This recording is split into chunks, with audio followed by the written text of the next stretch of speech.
जागतिक आरोग्य संघटना म्हणजे वर्ल्ड हेल्थ ऑर्गनायझेशन WHO च्या संघटनेतून बाहेर पडणारा जगातला पहिला देश तो म्हणजे अमेरिका। अमेरिकेनंतर पहा, लक्षात घ्या, WHO जागतिक आरोग्य संघटनेमधून बाहेर पडणारा जगातला पहिला देश अमेरिका आहे। आता नुकतेच अमेरिकेनंतर जागतिक आरोग्य संघटनेमधून बाहेर पडणारा देश कोणता ठरलेला आहे, म्हणजे अमेरिकेनंतर WHO मधून बाहेर पडणारा दुसरा देश कोणता ठरलेला आहे? तर लक्षात घ्या, प्रश्नाचं उत्तर आहे अर्जेंटिना। दक्षिण अमेरिकेमधला एक देश अर्जेंटिना देश, ज्या देश हा अमेरिकेनंतर जागतिक आरोग्य संघटनेमधून बाहेर पडणारा हा दुसरा देश ठरलेला आहे। लक्षात घ्या, विषयी माहिती पाहूया की अर्जेंटिना आता नुकतंच WHO वर्ल्ड हेल्थ ऑर्गनायझेशन मधून बाहेर पडलेला आहे।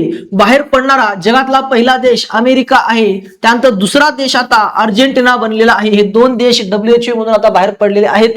17 मार्च रोजी युनायटेड नेशनचे सरचिटणीस अँटोनियो गुटेरस यांना त्यांनी पत्र पाठवलं आणि पत्र पाठवून त्यांनी याच्यातून बाहेर पडलेला आहे एकदम विधायकपणे। अर्जेंटिना 1948 पासून WHO चा सदस्य देश होता स्थापनेपासूनच, आणि USA नंतर आता WHO सोडणारा तो दुसरा देश बनलेला आहे। कोणता देश? अर्जेंटिना देश। मग WHO बद्दल आपण पूर्ण माहिती पाहूया, परीक्षेला विचारतात।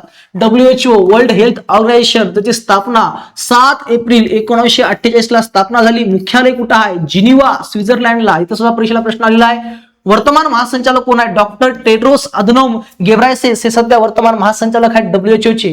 सदस्य देश पूर्वी 194 होते, आता अमेरिका आणि अर्जेंटिना बाहेर पडल्यामुळे 192 सदस्य झालेले आहेत। जागतिक आरोग्य दिवस हा 7 एप्रिल दिवस आहे। जागतिक आरोग्य दिवस कधी आहे? 7 एप्रिल, कारण त्या दिवशी WHO ची काय झाली होती? स्थापना झाली होती। उद्देश जागतिक आरोग्य सुधारणे, रोग नियंत्रण, महामारी प्रतिबंधक, वैद्यकीय मदत आणि SDG 3 आरोग्य कल्याण साध्य करणं, म्हणजे जगामध्ये महामारीपासून रोग वाचवणं आणि इतर काही रोग नियंत्रण या घडून आणणं, यासाठी WHO चं काम आहे। पण मागच्या काळामध्ये हे काम प्रभावीपणे दिसत नाही, त्यामुळे अमेरिका बाहेर पडला, त्यानंतर आता अर्जेंटिना सुद्धा बाहेर पडलेला आहे।